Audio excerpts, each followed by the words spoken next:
Hi, Namaste, and welcome to Breakout with me, Abha. Thank you so much for watching. You know, we bring to you some exceptional people over here, and today is the Mother's Day special. These people have been there, done that. They have something to share. They have insights that can help us demystify this whole rules game, break out of what we think is limiting, break into something that we think is necessary for us. And from them, we'll learn that there is only one rule to life, and that is that there are no rules to life. We just make them up all on the way. My guest today is yet another mom who has this crazy book out there, some hilarious stuff that he has out there for all of us, a memoir about making it through the teen years with her bright and feisty son Jack. Now, who's ever heard of a book like that? But she's documented that entire thing in a book called Teen Chat, while juxtaposing stories of her own teen years, putting it together with her son's teens and the 1970s teenager that she was to the 2000, the early decade teenager that her son was. My guest takes us on her journey from parenting Jack as a sweet child to riding the waves of the hormones that she and he had to deal with wit, with grace, and a lot of humor.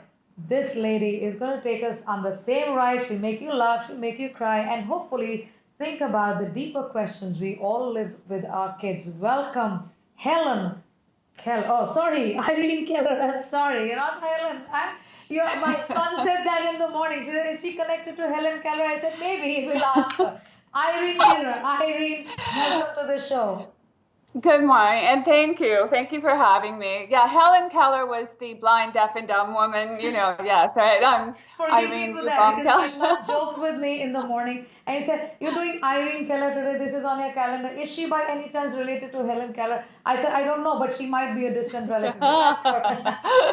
No relation, no relation. But thank you Uh, for having me on. you're very welcome. Um, It's my pleasure. my little book here, so you can see it.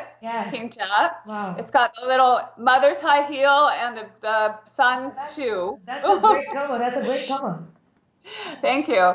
Um, so when Jack was about 5 years old, he was very feisty and bright, and he was cute. I'm going to find you a little picture of him and show you. Here we go. Let's see if you can see this. Oh, he is. See this Oh, he little is. face? Yeah, Little- yeah. We can see him. Yes, that's cute. So he used to suck his thumb, okay? And he went, and one day he was sucking his thumb, and he said to me, Mom, what is adolescence going to be like? And I didn't even know he knew that word, right? Oh. And I said, well, Jack, from age 12 until about age 22, you're going to be thinking mommy and daddy are pretty stupid. And he goes like this. He goes, really? That's funny because I think you're pretty stupid now. That's a bit early. He was 5 years old, Uh-huh. So it started then, and he started to say these kind of amazing things that, some kids say amazing things. His were just like off the charts, Right. So I started posting them on Facebook when he became older, and people were loving it, and they said, you have to write this book, and I'm like, oh yeah, so hence the book. Right, right. Okay, this is crazy because when I talk to my daughter and I have to, she's 12, and if I have to say something to her which she does not want to listen to, so you know what she comes and tells me, Mom, please, I'm going through puberty. So I said, oh, that's a statement. I didn't know. I don't remember when I went through that and I did some stuff like that. But this is crazy. So I want to hear more of Jack. And of course, this prompted you to write the book. What do you want to tell us? Because this is something that you've documented there in the book Teen Chat. But also, I think there are deeper things over there which you have touched upon. And what Right. really prompted you at the deeper level to come up with a book like this, to give that conversation out to the world, to let people see what was going on in your son's mind and how you were living with it and how you transformed through the whole process? Oh, okay, that's good. Okay. I'm also a psychotherapist, so I wrote the book as a parent and also to help other parents going through a teen thing. So your daughter, I love what she says that, don't bother me, I'm going through puberty. That's her excuse for how Right, she's acting. right, But it's real. I mean, the hormones, because we were also teens, right, they do affect how you think and how you act and how you behave, right. So as a teen, what we had to do and what our kids have to do is separate from us. So they have to kind of see us in a bad light in order to form their own self. Right. Okay. So a lot of what's in Teen Chat are all of the disses that Jack would send my way. Right. So, for example, as we got older together, one day I was upset. And I looked in the mirror, and you know how like you start to see, and right? And so I'm looking in the mirror, and he's watching me. And I said, "Oh my God, Jack, I think I'm having a midlife crisis." Mm-hmm. And he said, "Oh, Mom, you're way too old to be having a midlife crisis." I've heard that from my daughter too. Have you? Yes. You know? So somehow like they need to see us in a bad light and put us down in order to feel their own sense of self, Right. Right. So what Jack did so well and what I shared in the book is that he did it in a funny way. Your daughter sounds like she's funny too. She's funny. She's extremely funny. And it helps, Right. because it can be painful too, Right. Right. Right. I think, because I think we live in this, so this is where I think where we come into breakout and we want to break these myths about how things are supposed to be. And what you're saying rightly, that to get into their own, to come into their own, there's this system out there and an unsaid sort of thing about how kids are supposed to be. My son is 22 and he went through a lot of peer pressure, Yeah. and to sort of please his friends. He sat down there and said that, mom and dad, and I got hurt by it. And I asked him, why are you doing this all the time?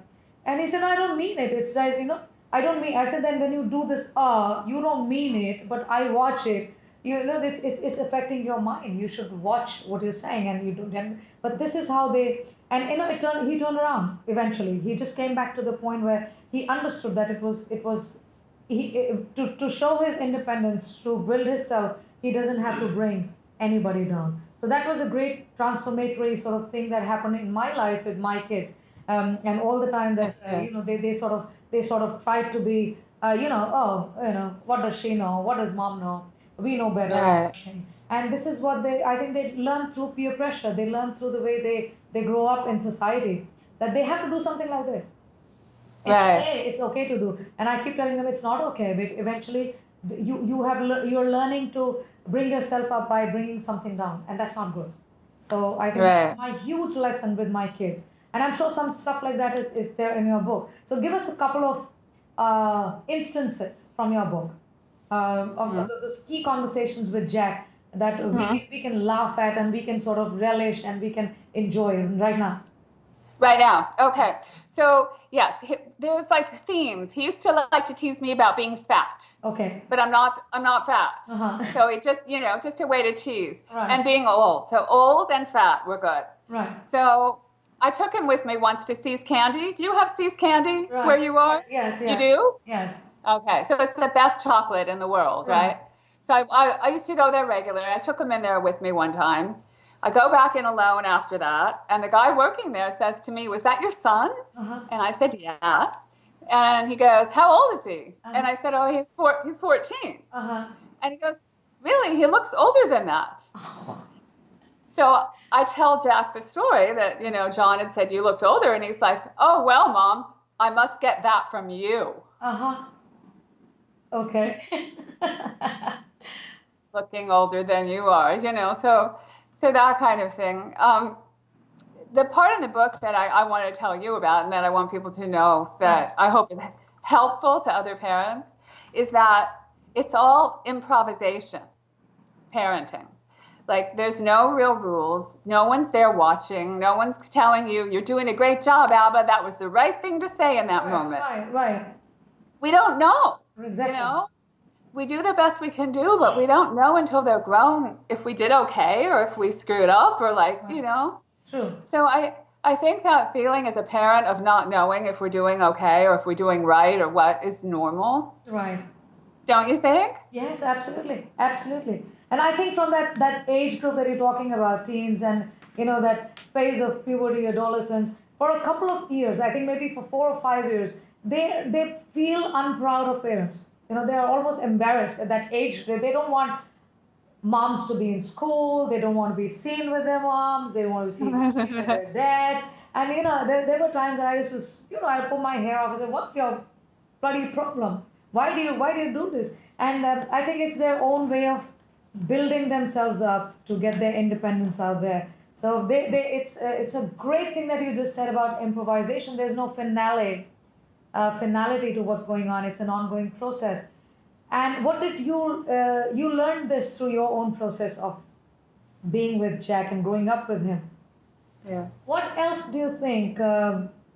What can people take away from your book other than knowing that this is an improvisation process? This goes on, and we really don't know if we're doing the right thing. What else can you take away from the book? And it's scary, when we don't know we're doing the right thing. But now that you've reached a point where you can look back and see what happened, what else can you take away from them? I think as a parent, the best thing that I've learned is that they teach us. Yes. And that they learn by watching us more than what we say. Right. So that what we model as behavior is how they become. And that's more important than any conversation that we have, you know? So I think that was one big thing. And the other part in the book I talk a lot about is that he would ask me questions that I had no idea how to answer. Right. So, one day he was only about 8 years old. We're getting ready to go to the beach, just nothing, regular day. Mm-hmm. And he says, Mom, why are we here? And I'm like, we're getting ready to go to the beach. And he goes, no. Why are we here? Like, in this life? Like, it can't just be to get a job and make money. Like, what are we doing here? Uh-huh. Oh. Could you answer that one? I don't know. I haven't asked this question to myself so far. Okay, and then what happened? Yeah, right. So they make you think about things on a deep level. So I had to make something up, like right then and there, Mm-hmm. So what I said was that I think we're here to learn, and that I think we're here to help each other, and to make the planet better for having been here. Right. That's all I could come up with. Was he happy with the answer? Did he sort of receive it?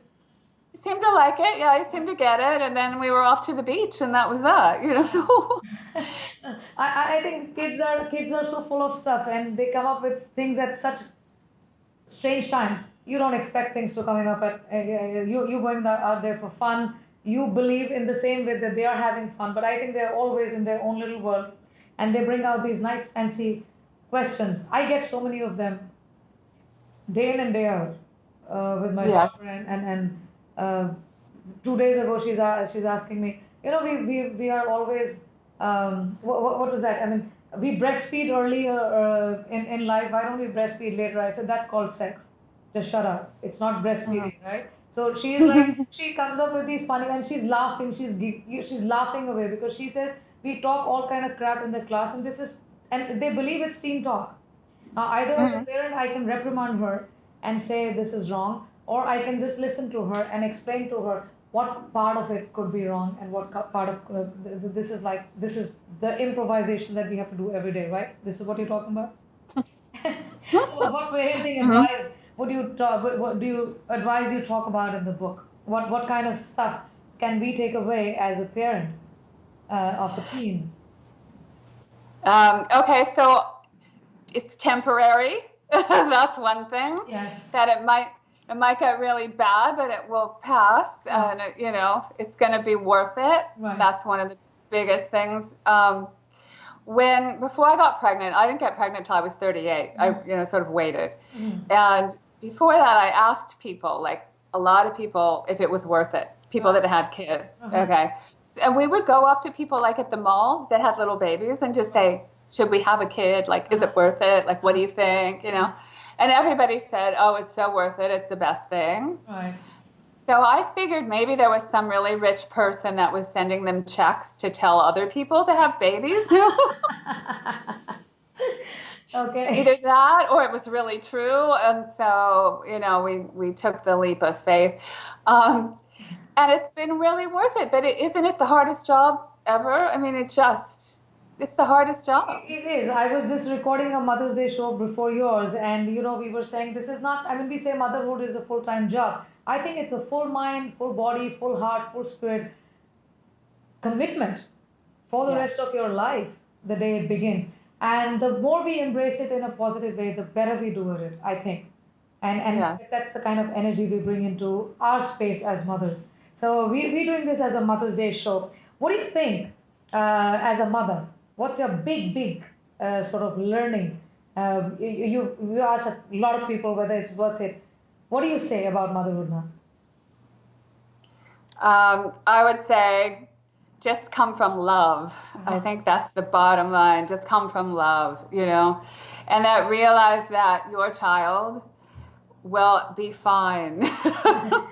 That it will be fine. I'm going to show you. He ended up joining the army, Jack, and so he's left home and he's doing really well. He wants to be a doctor. This is. Let's see if you can see him. Yeah. Oh, that's a nice, handsome boy. Yes. Handsome boy. Yeah. He's gone now. He's joining the. He's joined the army. What was that? I said he's gone now. Gone home. Gone from home. He's in the army now. Yeah, he joined the army. Left home in October, so he's been gone for about 4 months. I miss him. So sad. But, I guess to a parent, I would want to say that day will come, when they finally leave home and it's worth it, even though the teen years can be really hard. Right, right. I believe so. What's your husband's take on this? Well, how has he participated in this part of, his teen years? What's his take and what was his role in this? And how did the two of you get together to turn Jack into this wonderful, handsome boy? He and Jack had a lot of struggle. I think more than with Jack and I. And I don't know if that's because they're the same sex, maybe, But they definitely had a lot of struggle. And they would get into late night, I would call them fights, but they were really more like arguments. Right. But with a 13-year-old and an adult, it was like two drunk people arguing. And it would never go anywhere. It would just back and forth. Right. They're just, and so it was hard for George for quite a while dealing with Jack, but that seemed to go away, like slow. Like they'd be argue, and then only argue once a week, and then argue once every, it was sort of like that. So, and now they're close. Right, that's super. And what does Jack say of his teen years? Now we've got your take, we've got George's take. What's Jack's take, and what does he say? What was life for him like then? Well, he's 18 now. Right. So he's still in the teen years. He's actually turning 19 on Mother's Day on Sunday. Okay. It'll be his birthday. He's still at an age where he's so involved in his daily life that he's not really looking back or forward too much. He's just, how they are at that age, how we were, you just. So he has not read this. Okay. I'd love to know when he reads this, what does he say? Well, he knows that I sold it to a publisher. He knew it was coming out, but he doesn't actually know that it's out yet. Okay. And he hasn't. Are you going to surprise him with some one of these copies suddenly? Well, shock him. I mean, he could certainly find it. It's out there, but he hasn't yet. So I'm sort of waiting, till he's a little bit older, and then he'll appreciate it more, I think. That's nice. That's nice. So tell me, Irene, what's your message for moms? We're doing a Mother's Day thing over here. You as a mom have shared your experience with us. You've shared it now and you shared it in the book of Jack's teen years. And how you dealt with it, and there are nuggets out there, there are lessons out there for people can pick up, and insights that they can use in their own lives with their teen kids. On Mother's Day, what do you want to tell all the moms out there who have teenagers? No, let's put it in segments, like teenagers, as in somebody who's just getting into his teens, somebody who's going through the teens, and somebody like Jack who's sort of tapering off the teens. So let's ask you, if you were to tell a mom of a 12. I'm a mom of a 13-year-old. So now my daughter's turning 13 in July, and you know what I have to do for her? Selena Gomez is coming to town for a concert, and I promised her 2-3 years ago that if she gets here, because I knew she'd never get here. Who would know Selena Gomez is going to come here to Jakarta? So I told her, I'm going to get you in the front row, and she remembered. She saw like Selena Gomez coming here. She came to me, Mom, Selena Gomez here. I got to get into the front row, and I had to. I couldn't go back on my word. I had to buy her the most. You had to go to the concert. You got to go there with, and I had to buy 3 more to give her company. One for me, her dad, and her brother. So I said I have to do it. So they come up with all this stuff. So now my daughter is getting into 13. I hear a lot of stuff from her which is weird for me, which is out of some sky, which I have never But then I suddenly think, okay, we just got to think back of our teen years and see this was happening to us. So if I were to ask you, because you've gone through that before me, from the age of 11, 12 through the teen years, and there is a teen pressure out there. They grow into teens believing that teens have to be a certain way. What was your experience? Yes, they had to be a certain way. He had to dress a certain way. He had to wear certain clothes. He had to drive a certain car. He had to say certain words. Oh my God, his hair. He had to always have his hair really, really perfect. If he had a little mole, Mom, what do you think of this mole? I mean, it was just, he's still that way. Right. Was he conscious of his looks all the time? Very self-conscious. Did he have some crushes out there? Yeah. This is something that I remember really clear when he was about 4. We were playing in his room, and he stood in the mirror, and he was looking in the mirror, and he was so cute. He had the curly blonde hair, and he was just adorable. And he says, Mom, I'm cute, right? And I realized in that moment, as a mother, I could have shattered him. I mean, not that I would, but if you have a cruel bone in your body as a mother, and you say something like, well, you ruined the kid's whole, right? So you realize the power as a mother of shaping another human being's whole image of themselves. And, so I think as a mom, you got to start early with that kind of thing and just be highly aware of your impact on this human, Right, absolutely. Yeah, and I think if we do that, if we set the ground really well as when they're little, that when they reach teen years, if you have a good relationship with them, then it's not going to be too bad for you. I believe that too. I completely believe that. Tell me about from the age of, say, 14 to 16. That's like the trouble years. Absolute extra hormonal impact and extra hormonal injections going onto their heads from nowhere. What does the parent have to look for? Because those are probably the most difficult years for the kids and for the parents to connect with each other on a very one-to-one basis. So how did you communicate? How did you deal with that? What was Jack doing at that time? And how easy or difficult was it? Want me to read a little bit for you from something? Okay, this is called Contrary to the Max. Okay? All right. So I used to pick him up from school, and this is when he was about 15. He wasn't driving yet, so this is right in that age range that you want. Yeah. Okay. So here's our conversation. Right? Hi, Jack. Hi, Mom jeans. So, okay, I was laughing. He likes to tease me about my mom jeans. They were just called jeans before. Now, unless you wear them super low, they are mom jeans. Whatever. I could tell he wasn't in the best mood. Jack gets very testy when his blood sugar gets low, and I sensed that was happening. So we started making our way down Pacific Coast Highway. It was a spectacularly beautiful day. The winds had blown all the haze and smog away. The crystal clear blue sky was dotted with big fluffy white clouds, and the sea was a shining blue-green. I decided to make conversation. What a beautiful day. It's okay. It's really windy. Yes, it is. Just then the wind started to kick up the sand, making the landscape look like a desert. Well, look, Jack, it's a dust storm. That's not a dust storm, it's a sandstorm. Okay, fine, it's a sandstorm. So we were silent for a bit, and then I thought I'd lighten the mood and talk about the fact that he was getting his license to drive soon. Well, Jack, it's only 4 months until you get your learner's permit. It's not 4 months, Mom, it's 3 months and 5 days. I said, okay, it's soon. You call that soon? That's not soon to me. He went on like that to everything I said until I just couldn't take it anymore. And I said, Jack, you are being contrary to everything I say. It just makes me want to slap you. Of course, I have never and would never hit a child, not even an extremely aggravating teen. Oh, yeah?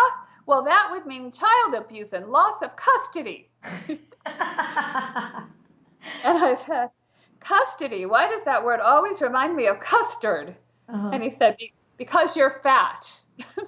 And we drove the rest of the way home in silence. I can see what happened. I can clearly see what must have gone on there. So this is great. I think everybody must go look out for Irene Keller's book called Teen Chat, because there's some great conversation there which I think all of us can relate to with stuff that has happened with our kids and what we talk to our kids, and times when we just lose it, we don't understand what's going on. So Irene's book is going to let you see through that in a very positive way, in a very, very objective way of how she has dealt with her teen son, Jack. Jack is now in the army. So this is Irene's book called Teen Chat. Irene, this is amazing. Tell us, in the closing, how important is for moms to have the emotional, because we're supposed to be very emotional, but at the age when we're talking about the teen age of our kids, we get hyper emotional, Yeah. we flip this way, so did it ever happen to you? Oh my gosh. Yes. Okay. Yes, especially now I cry like all the time. I go in his room, his empty room, I cry all the time. I cry. I was one of the 2 moms in front of the kindergarten, the first day of kindergarten, out front crying when he went into his first day of school. It's just, I don't know. I think being a mom is kind of all about loss in a way, because every stage is a loss. They start school, they're not home anymore. Then they leave home, and then they get married, and it's kind of all about going with the flow and accepting that it's just one day at a time, and it's all about change and love and I don't know, letting go, I guess. Right. So, and what's your take on love? Because when we talk of our kids, there is a pre-decided version of what love can be with children, or what love should be with children for parents. What's your take on that? What do you think love is when it comes to kids? Oh boy. I think it changes. When he was first born and I looked at him in the little bassinet next to me, and there was my son, this little thing with big blue eyes. It was just like the most love. Like, well, right? You had it, right? So it's just like you just love them more than anything, Right. You would do anything for them still, you do anything for them. But then as they get a little bit older, it's, you love them the same, but it's just, it changes, and then they're adolescents and they're awful to you, and you still love them, but it's just different. And then they're men and you love them, but they're big, and it just changes, I think. I know. Yes, I think so, because it's all like you said, improv. So we are like in that process all the time, and this is a great take on that. So Irene, thank you so much for sharing that book. There's Teen Chat. Everybody go look for Irene's book called Teen Chat. This is a hilarious. Yes, that's what the book looks like. You have to look for the cover. This is a crazy cover. I love that cover. With that high heel with the mom and the baby shoe. This is so beautiful. Go find that book. This is authored by Irene Rubaum Keller, and she has given a hilarious memoir with her experience with her teen son, and through those years, what she learned, what he learned, and how they got out of it together. Now her son Jack is 18 in the army and a big man. But this book is going to teach all of us a couple of new things that we did not even think about, because that's got some crazy insights in there about what a teenage mom and dad can be doing instead of what we already always do and think this is the way it's supposed to be. This is not supposed to be like that. Irene tells us how to do. Irene, thank you. Thank you, Abha. Thank you very much.